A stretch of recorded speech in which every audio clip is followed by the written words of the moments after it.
Devil ಚಿತ್ರದ poster ಬಿಡುಗಡೆ ಮಾಡಿದಂತಹ ಪ್ರತಾಪ್ ಸಿಂಗ್ ನಾನು ಕೂಡ ದರ್ಶನ್ ಅಭಿಮಾನಿ ಅಂತ ಕೊಂಡಾಡಿದ ಮಾಜಿ ಸಂಸದ. ರೇಣುಕಾಸ್ವಾಮಿ ಹತ್ಯೆ ಕೇಸ್ನಲ್ಲಿ ಆರೋಪಿಯಾಗಿ ಜೈಲಿನಲ್ಲಿರುವಂತಹ ಚಾಲೆಂಜಿಂಗ್ ಸ್ಟಾರ್ ದರ್ಶನ್ ಅಭಿನಯದ ಪೋಸ್ಟರ್ ಅನ್ನು ಮಾಜಿ ಸಂಸದ ಪ್ರತಾಪ್ ಸಿಂಗ್ ಅವರು ಬಿಡುಗಡೆ ಮಾಡಿ ನಾನು ಕೂಡ ಅಭಿಮಾನಿ ಅಂತ ಕೊಂಡಾಡಿದ್ದಾರೆ. ಡೆವಿಲ್ ಸಿನಿಮಾ ಸಕ್ಸಸ್ ಆಗಲಂತ ಹಾರೈಸಿದ್ದಾರೆ. ದರ್ಶನ್ಗೆ ಅತಿ ಫಾಲೋವರ್ಸ್ ಇದ್ದು ನಾನು ಕೂಡ ಮೆಜೆಸ್ಟಿಕ್, ಕರಿಯ ಹಾಗೆ ಆ ಕಾಲದ ಸಿನಿಮಾಗಳನ್ನ ನೋಡ್ತಾ ಬಂದಿದ್ದೇನೆ. ಕೆಂಚಾಲೋ ಮಂಚಾಲೋ ಸಾಂಗ್ ಕ್ರೇಜ್ ಹುಟ್ಟಿಸಿತ್ತು. ಆ ಕಾಲದಿಂದಲೂ ಕೂಡ ನಾನು ದರ್ಶನ್ ಅಭಿಮಾನಿ.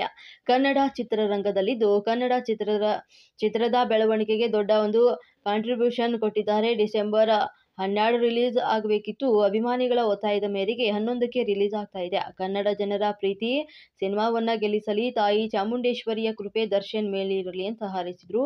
ಈ ಒಂದು ಸಿನಿಮಾ ಅದ್ಭುತ ಯಶಸ್ಸು ಕಾಣಲಿ ಅಂತ ಹಾರೈಸಿದ್ದಾರೆ. ನಾನು ಪ್ರತಾಪ್ ಸಿಂಹ. ಕನ್ನಡದಲ್ಲಿ ಬಹಳಷ್ಟು ಜನ ನಟರು ದೊಡ್ಡ ಸ್ಟಾರ್ಗಳಾಗಿ ಹೊರಹೊಮ್ಮಿದ್ದಾರೆ. ಆದರೆ ಕಲ್ಟ್ ಫಾಲೋಯಿಂಗ್ ಯಾರಿಗಾರಿದೆ ಅಂತ ಹೇಳಿದ್ರೆ ಅದು Darshan one and only Darshan ಅವರಿಗೆ ಮಾತ್ರನೇ ಆ ತರ ಕಲ್ಟ್ ಫಾಲೋಯಿಂಗು, ಭಯಂಕರ ಹುಚ್ಚು ಅಭಿಮಾನ ಇರುವಂತಹ ಫ್ಯಾನ್ಸ್ ದರ್ಶನ್ ಅವರಿಗೆ ಇರುವಂತದ್ದು. ಅವರ ಮೆಜೆಸ್ಟಿಕ್, ಕರಿಯ ಆ ಕಾಲದಿಂದಲೂ ಕೂಡ ಅವರ ಎಲ್ಲ ಸಿನಿಮಾಗಳನ್ನ ನೋಡ್ಕೊಂಡು ಬಂದಿದ್ದೀನಿ. ಅವರ ಕೆಂಚಾಲೋ ಮಂಚಾಲೋ ಆ ಟೈಮ್ ಒಳಗಡೆ ರೇಜ್ ಆಗಿತ್ತು ನಮ್ಮ ಎಲ್ಲ ಫಾರ್ಮಾಟಿವ್ ಡೇಸ್ ಅಲ್ಲಿ. ಹಾಗೆ ದರ್ಶನ್ ಅವರ ಅಭಿಮಾನಿಗಳಲ್ಲಿ ನಾನು ಒಬ್ಬ. ನಮ್ಮ ಕನ್ನಡ ಚಿತ್ರರಂಗದಲ್ಲೇ ಇದ್ದು ಕನ್ನಡದ ಬೆಳವಣಿಗೆಗೆ, ನಮ್ಮ ಚಿತ್ರರಂಗದ ಬೆಳವಣಿಗೆಗೆ ದೊಡ್ಡ ಕಾಂಟ್ರಿಬ್ಯೂಷನ್ ಮಾಡಿರುವಂತವರು. ಅವರ ದಿ ಡೆವಿಲ್ ಸಿನಿಮಾ ಡಿಸೆಂಬರ್ 11ನೇ ತಾರೀಕು ಅಭಿಮಾನಿಗಳ ಒತ್ತಾಯದ ಮೇರೆಗೆ ಪ್ರದರ್ಶನವನ್ನು ಕಾಣ್ತಾ ಇದೆ. ಅದು 12ನೇ ತಾರೀಕು ರಿಲೀಸ್ ಆಗಬೇಕಿತ್ತು.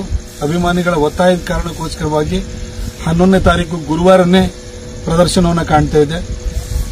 ಅವರ ಎಲ್ಲ ಫ್ಯಾನ್ಸ್ಗಳ ಪ್ರೀತಿ, ಕರ್ನಾಟಕ ಜನರ ಪ್ರೀತಿ ಈ ಸಿನಿಮಾವನ್ನು ಗೆಲ್ಲಿಸಲಿ ಅಂತ ಹೇಳಿ ನಾನು ಹಾರೈಸ್ತೀನಿ. ಹಾಗೂ ತಾಯಿ ಚಾಮುಂಡೇಶ್ವರಿಯ ಕೃಪೆ ದರ್ಶನ್ ಅವರಿಗೆ ಸಿಗಲಿ, ಈ ಸಿನಿಮಾ ಅದ್ಭುತವಾದಂತಹ ಯಶಸ್ಸನ್ನು ಕಾಣಲಿ ಅಂತ ಹೇಳಿ ಪ್ರಾರ್ಥಿಸ್ತೀನಿ.